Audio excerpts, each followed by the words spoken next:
I'm Dr. Chuck Murphy. I'm at the Patient Safety Movement mid-year meeting, which is being held at the Inova Center for Personalized Health. This morning, we're very fortunate to be joined by Dave Mayer, and Dave Mayer is the leader of quality and safety at the MedStar system. Dave, good morning. Good morning, Chuck. Great to be here. Thanks so much for your talk on CANDOR. I was hoping that you would share with us a little bit about the key elements of CANDOR and why it's so important to health systems. Yeah, I'd be glad to. CANDOR, which is an acronym that stands for Communication and Optimal Resolution. The premise of CANDOR started many years ago. Rick Boothman at Michigan was really a pioneer around changing the paradigm of how we addressed events related to patient harm. Historically, we had gotten into this mindset, and I remember it very well because I was involved in a medical error, that we used deny and defend principles. We hid it from the patient. We hoped that they wouldn't learn about the error, and then we felt safe because they didn't sue us. Not only was that morally and ethically wrong, but we didn't learn from the event, and so that type of event occurred over and over again in our hospital because nobody shared that. CANDOR tries to bring a culture around open and honest communication, not only between ourselves as caregivers, but also between us and our patients and families. And so we took Rick Boothman's work at the University of Illinois, and under Tim McDonald's leadership, we created a program called the 7 Pillars, which took Rick's principles and one could say took them a little bit further because of what Rick had learned since he started the program. And we started learning that being open and honest with patients and families when we had unintended but preventable harm events occur was not only the right thing to do, but the smart thing to do, because we began creating an organization and a culture that was willing to share, was willing to learn, and got out of the shame and blame type approaches we've used historically. And because of that, we became a safer university, and we responded to patients and families, and when appropriate, we apologized for that care if we deemed it or others said it was below the standards that we set for ourselves. And the idea that people warned us that there would be some financial Armageddon associated with it if you start apologizing for care that was substandard, you're going to set up this rush to the lawyers. We found it just the opposite, and we saw tremendous benefits financially of being open and honest, apologizing, and trying to bring remedies to patients and families who needed them quicker without having to defend the indefensible in courts of law. And now you've expanded that into a comprehensive patient safety program? Yeah, the idea of the AHRQ toolkit was to take the premise of the 7 pillars and some of the other work done across the country and aggregate it into a toolkit based on the learnings and research behind those programs. And that's how AHRQ put together the CANDOR toolkit, which MedStar was one of the pilot health systems. In fact, we were the largest health system to roll this out, test the toolkit, and then now take it out to the market so other hospitals could use it. And CANDOR includes, one, an amazing event review process. It was put together by safety experts, human factors experts, and members of the National Transportation Safety Board from aviation. They came together, spent 4.5 months evaluating best practices around root cause analysis, and designed this event review document that we use. It's about 44 pages. It is tremendous in how we now review events and the urgency around them. That's on the AHRQ CANDOR Toolkit website. They could find this event review process. We also have an element of care for the caregiver that's built into CANDOR. So many times our patients and families, while they're hurt, our care teams suffer tremendously also. No one goes to work in the morning to try to harm somebody, and when our systems and processes let people down, they suffer when they've unintentionally hurt somebody. So CANDOR also incorporates the best elements from Care for the Caregiver programs that have been gaining more popularity across the country.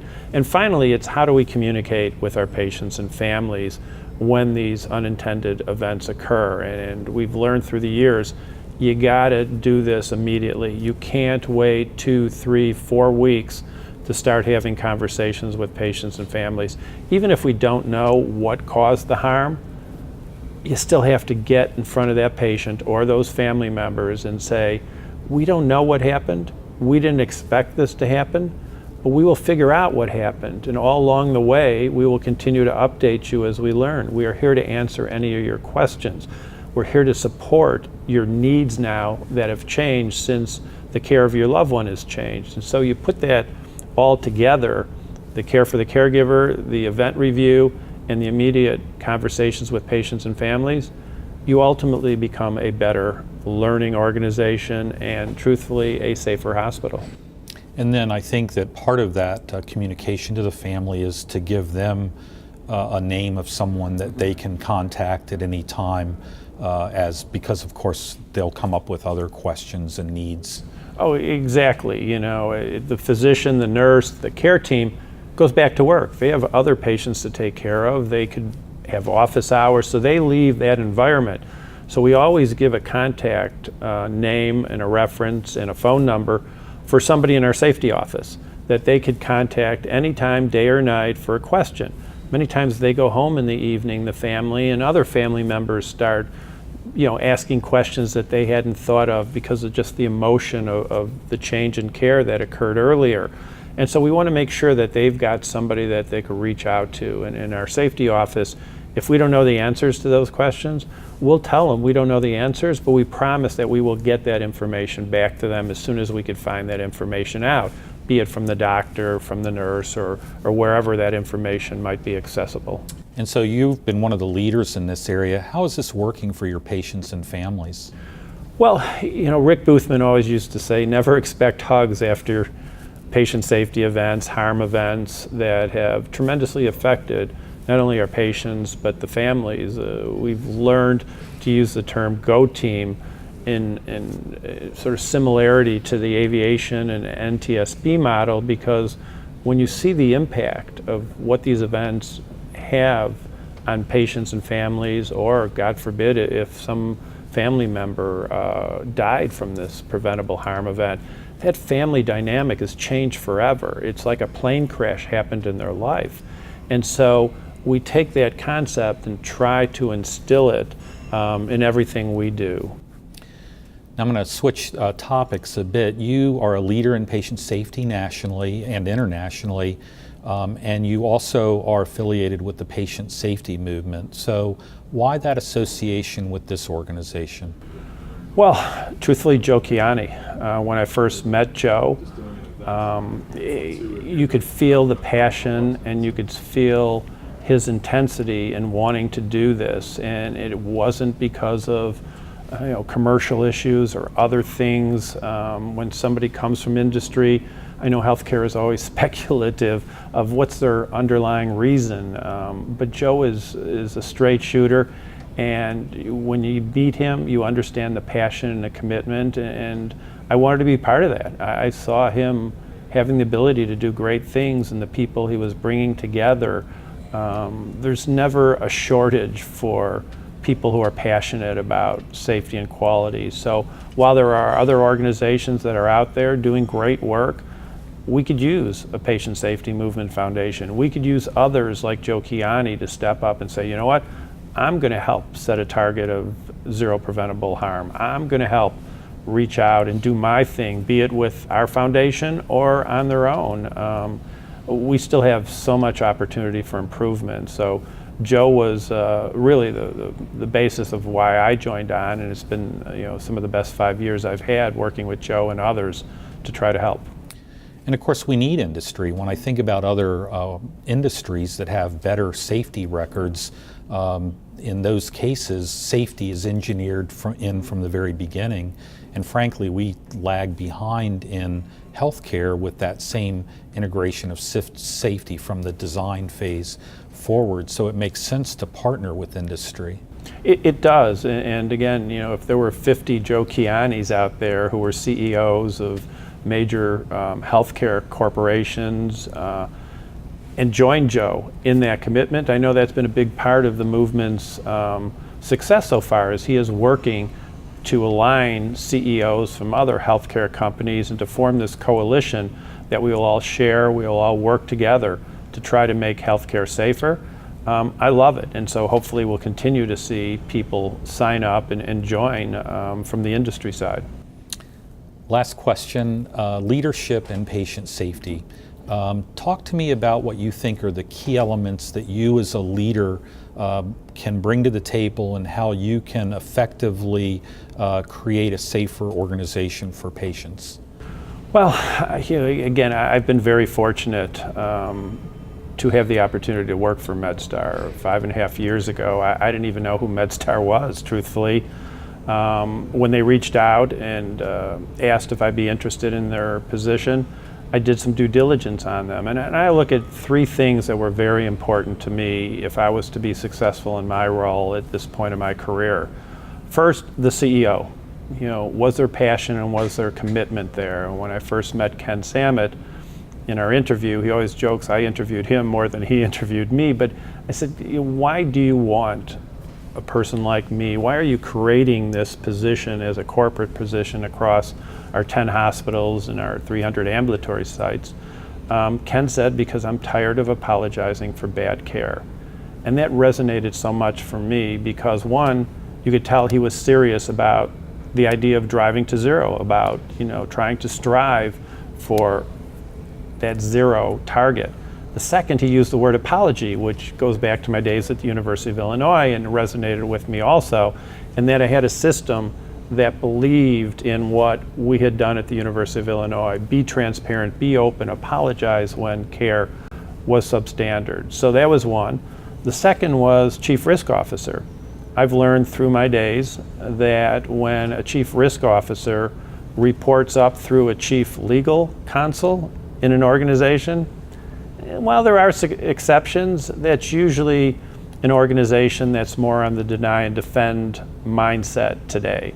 But if that chief risk officer reports up through the chief medical officer of the system, that's an organization that's willing to learn from their mistakes and put clinical process improvements and changes in place to make that happen. And Larry Smith, our chief risk officer, reported up to our chief medical officer for the system, Steve Evans. And so that was a second key piece I've learned through my years. If I'm going to be successful as basically the chief quality and safety person for the organization, I need my chief executive officer and I need my chief risk officer to be aligned in that thinking.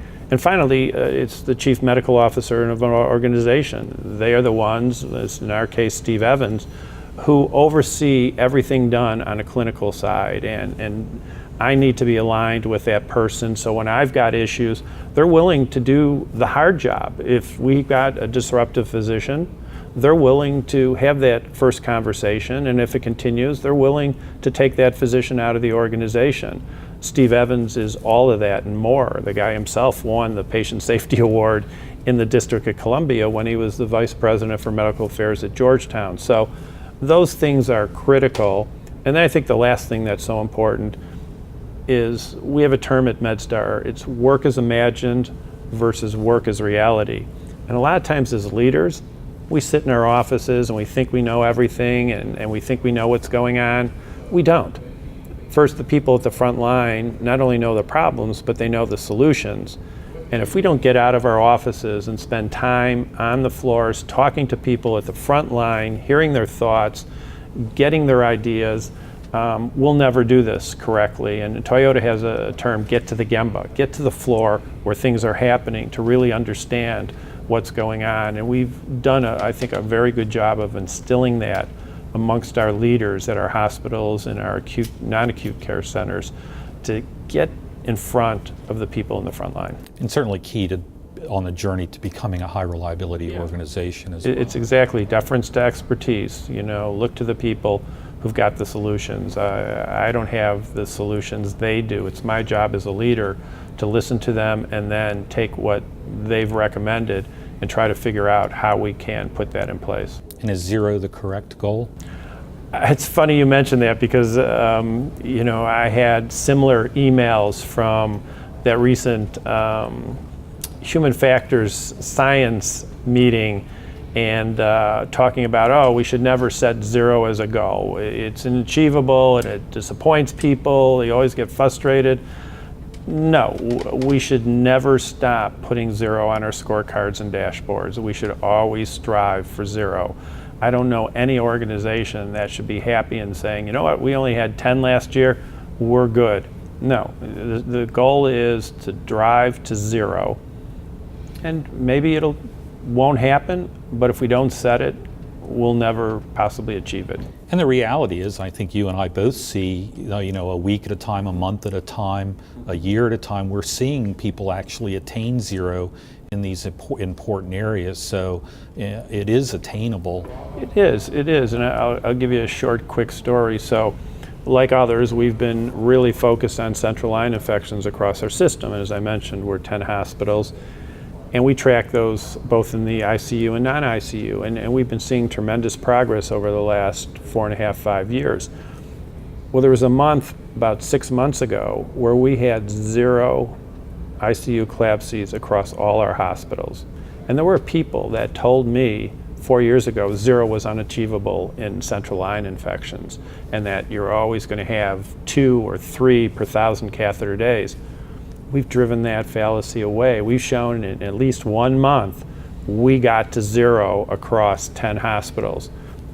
We got to continue to drive that and make that happen. And we celebrated that moment.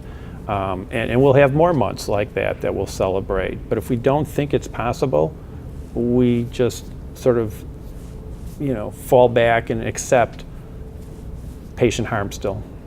Well, thank you so much for your leadership in patient safety. You've made enormous contributions in this area, and then thank you very much for your time this morning talking to us about these important programs. No, thank you, Chuck, and for all you do and Inova does to make care safer. We always say we should never compete on safety. Aviation doesn't, other high-risk industries don't, and so the ability to share and learn from each other, even when some of those are tough cases to share, it allows others to learn. So as collaborations with Inova and others, we will get to zero. And actually, it's one of the things I'm most proud of is working with MedStar and Inova, and in some sense competitors. But as you say, we shouldn't compete on patient safety. So thanks for being here. No, thanks for having me.